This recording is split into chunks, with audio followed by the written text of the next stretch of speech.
Hey VC, it's Dr. Robert. Just got back from Phoenix. Had a great weekend down there. Saw some old friends in a spine surgery research group that I've worked with for the last 15 years. We've been very productive and very impactful, and really just a great group of friends. And so really enjoyed that. But from a vinyl standpoint, the standout moment was after the meeting was over, I was able to spend an afternoon visiting Mike Esposito at the In-Groove, and I'll use this video to tee up, this section of the video to tee up that visit and show you how that went. Mike really runs an incredible operation there, and I'll show you the details from what I saw. And then I'll be back at the end of the video to show you a few of the finds I made.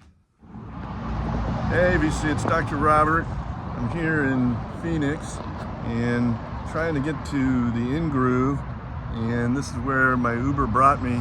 And you can see this once was the In-Groove, but I'm told by the guys who run it now that it's no longer the location.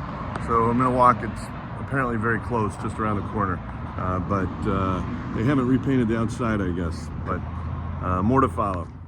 Okay, so there's a little bit of a story brewing. I'm about halfway between the old location of the In-Groove and the new location of the In-Groove. And the new location is only new since 2 years ago. And I checked the website. They've got their address correct on the website. I don't know why Uber hasn't updated their destination. When I put in In-Groove, it took me to the old location. And I guess I made the mistake of letting the Uber driver go before I checked.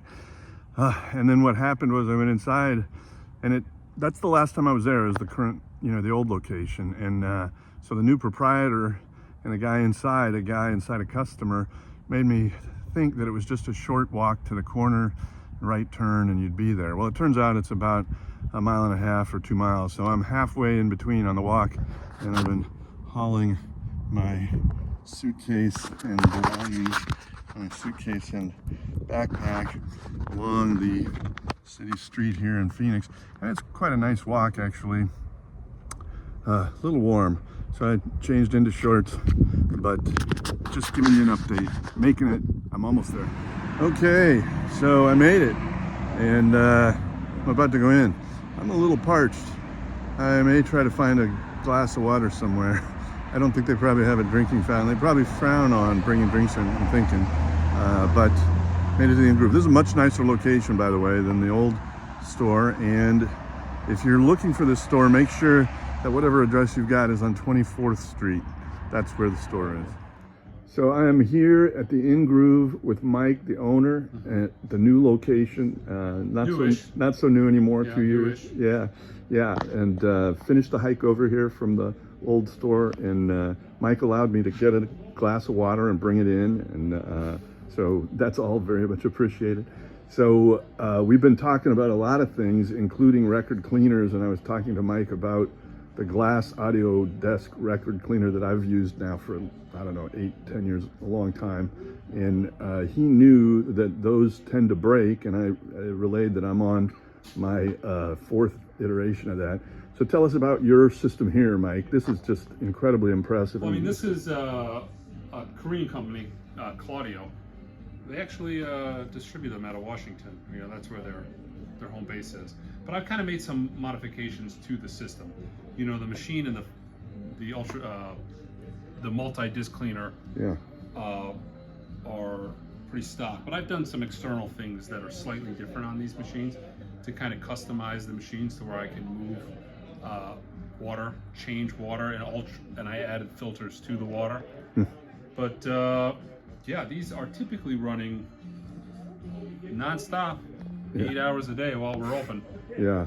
I have 5 machines in total. One is actually being serviced, and one I am changing out for the new model. This is a 200T, which is the newest iteration of this machine, and this is the original 200S. So some slight differences between the two, but I'm swapping that out for the 200T, and I'm waiting on my other 200S to get serviced. Huh. So you've got 3 here that are functioning right now, is that what I'm understanding? Technically 4, but I've got 3 that are set up, but typically there's 5 here. I mean, it's an incredible system you've got set up, and one of the things that really strikes me about your store that is unique and uniquely good. I recognize that these records, after I'd looked through about a couple dozen of used records, that they had been clean. They were all just spotless, also well sleeved with both an inner and outer sleeve. And I got to tell you, I love that you put the price stickers on the outer sleeve, which I think is I won't say criminal, but it's aggravating, to say the least, to buy records that you then have to remove the price sticker off the cover. On new records, unfortunately, we put it on the shrink. Yeah, well, But on the used stuff, we put it on the plastic. Sure. You know, the outside. Right. Yeah, I mean, we definitely take a lot of time in putting used records out, and I've got a little bit of an OCD issue, so we all do. a lot of effort goes into keeping the store very, very clean, organized, and I don't put out junk. I mean, I have a bargain bin, so Yeah. the lesser stuff will go in the bargain bin, and the real lesser stuff goes in the trash can. Yeah. But I'm pretty picky about the stuff I put out. Like I Yeah. said, and everything gets ultrasonically clean that's used. That's not in the bargain bin. So ultrasonically clean, put in the Japanese inner sleeve, and then put in a poly, a anti-static record sleeve. Yeah, no, it's really, it is really immaculate, your store. Thank you. Yeah, no, great credit to you, great kudos. Well, we talked also about these record flatteners. What can you tell me about these? These are actually made by Furutech. I'm actually a Furutech dealer, but I use them, as you can see, as well.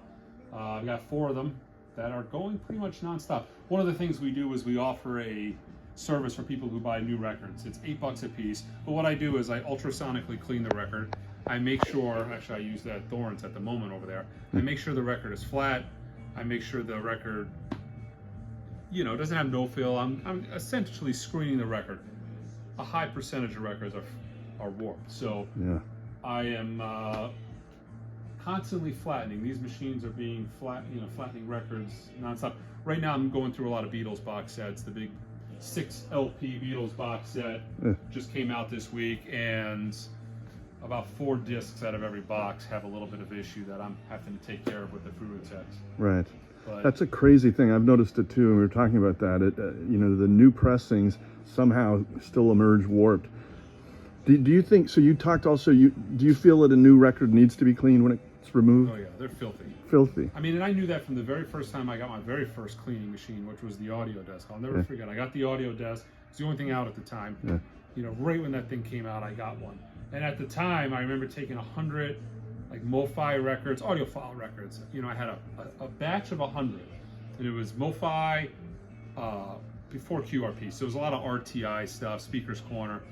Cleaned 100 records, and I'll never forget. I took the water on purpose because it was a test, and dumped it into like a Pyrex glass bowl, and that water was black as can be, and every one of those records were opened and brand new. Yeah. So they're pretty filthy right out of the packaging, and I know because pretty much, I'm cleaning nothing but new records right now this past week, and even with the water being filtered twice, at the end of the week, that water is going to be pretty crusty and slimy. And that's just from cleaning new records. Yeah, residue. Typically, in this case, records that they're not even new, but just not only are they new, but they're records that are probably been manufactured in the last couple of months. They're really new. Brand new, yeah. And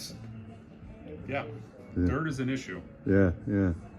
Well, again, kudos on your store. Another part of what I will acknowledge or credit you with is just the ambiance. It really feels very cool here, and the customer base. There were people of all ages and genders walking around, and struck up several conversations. People want to share their passion for music. It really, and I think you create that atmosphere. So it's definitely the best part of the stores. A lot of my customers have been with me since I've been open 8 years. You met a few of them up front.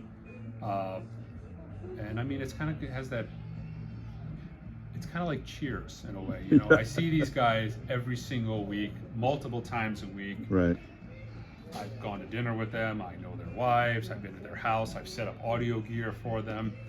So, you develop relationships with these guys. And so when you see them, it's like a bunch of friends kind of hanging out. Right. Sometimes it's hard because I got to get work done while simultaneously shooting the shit. But, I managed to pull it off. But Saturdays I try to spend a little more time chatting. Yeah. Well, I'm delighted. I was to your prior location a couple of times. I told you it's just been a few years since I've been back in Phoenix, and really enjoyed the visit today. And really, it's amazing what you've done in the new location. Thank you. So, yeah. This location for sure was, the old store was a space that I turned into a record store. This was designed to be what it is now. So I mean, I'm definitely a lot happier with this, but this is the store that I wanted and envisioned, and it was tweaked to my liking. So Yeah. I dig it. Yeah. I hear a lot, so it's got to be good. Yeah, I get it. Well, great credit, and really enjoyed the visit, and it won't be the last time I'm here. Awesome. Anything you want to share with the vinyl community before you sign off? Not at the moment. I think you said your piece. Yeah. All right. Peace and out. Hey there, back home, as I said, and I had a section that I recorded inside the store, just sort of walking around, but the Beatles song Revolution was playing in the background, and when I tried to post this video originally, it got blocked for copyright concerns, which is fine. And so I'm not going to include that section in this video. You may have noticed, but did want to show a few of the highlights of what I found, and these were just the highlights. I did buy several other records as well, but these are definitely the best. One of them is this record, Patsy Cline Showcase. This is actually Patsy's first record.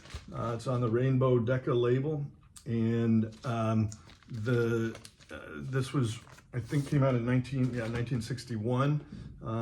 Just a few years, I think just 2 years before her tragic death in a plane crash in 1963, along with Hawkshaw Hawkins and Cowboy Copas. Yeah, so very sad fact that a number of performers have been taken in those kinds of events, but was delighted to find that record. I have one other. She only put out about 3 studio albums while she was alive. Of course, a number of further records came out after her passing, but this is, again, the first. Another find is this record. I have been looking for the first 2 Modern Lovers records for many, many years, this being one of them. This is recorded from their demo tapes, I think recorded in 1976. The record came out in 81. It may actually, I think it's earlier than that. Maybe it was 74. Again, this was in the time when they still were sounding like a punk rock or a bit of a Velvet Underground knockoff. In this version of the band, there was still Jerry Harrison before he departed and ended up joining the Talking Heads, and David Robinson, who similarly ended up joining the Cars. This was produced by Kim Fowley, who I have a great deal of respect for. He was on the scene for years, of course, and a lot of personal output, but also a lot of production acts. And this was on the Bomp record label. And it's relatively rare. It's not quite as rare as the Berserkly first pressing of the Modern Lovers, but a great record, and some of the same songs, but just in alternate versions. So really a lot of fun to find that.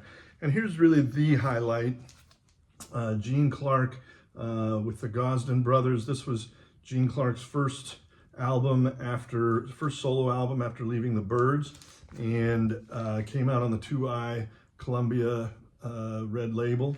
This is a stereo pressing. This cover has got a little wear along the upper edge. You can see I might black that in with a Sharpie. Sometimes I do that when the color is black, but no splits, and the vinyl is just sparkling. So that was really a great find. That's about the last of the studio albums that Gene Clark put out as a solo artist that I've needed to track down, and that's one that I have been looking for a long time. I did buy this record as well, which is probably less interesting, certainly less rare. This is the McGuinn, Clark, and Hillman, and they actually put out 2 records together in the late 70s or later 70s. This was the first of those. In the second one, Gene Clark actually gets limited billing, and it comes out as McGuinn and Hillman with Gene Clark, and I guess that was because he was drinking and using IV drugs rather frequently and was somewhat unreliable in those sessions, and so they kind of took him off or just, you know, reduced his credit on the in the title of the group. And I think his presence on the album is a lot slighter. This record, you know, it's not my favorite. It's kind of got a little bit of sort of, let's say, pop orientation, or maybe disco orientation even on some songs. And it's certainly not like the old Byrds songs, the Byrds albums that came out in the 60s. And this one came out in 1979. So still a fun record to have for the inclusion of Gene Clark, and again, and Roger McGuinn and Chris Hillman, all of whom are great musicians. So one further thing I wanted to show, this was the first time I've ever done this, but I was there traveling and bought this stack of records, and Mike Esposito offered to me to ship them to me free of charge, rather than have me haul them back through the airport as a carry-on or in my carry-on luggage. And I got a compliment, not only that process, but this box that Mike used. And I don't know if I can project this. I think I can. So this is actually shipped as a box within a box. So there's an outer box with two very thick ends to it, and then the inner box that housed the records. And, you know, we've shown, some folks have shown online, I know Harry, in Harry's Record Room on Instagram, showed the shipping that Amazon did in a huge box without padding, without any buffer for the record. I mean, this is really well packaged. And so in addition to everything else I've shown in this video regarding Mike's operation there in Phoenix, I got to give him credit. That shipping was fantastic as well. So really, it was a great visit. Scored a lot of great records. Really enjoyed the conversation with Mike, and I suggest anybody that's in that region, that's a must visit store when you're in Phoenix. So until next time, the doctor is out.